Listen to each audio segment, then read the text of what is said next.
גם למעלה וגם למטה. אני לא חושב שהמצגת יפה. הטיפ שלי לכם בבית, כדי שהמצגת יישאר ישר טיפה רעייה.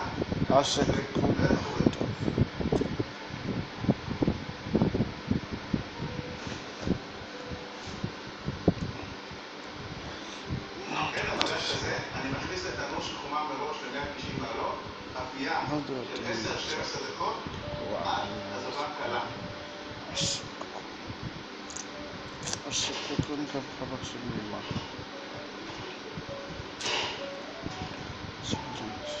הפעולה הזו, אני חוזר עם עוד 2 מגשים נוספים.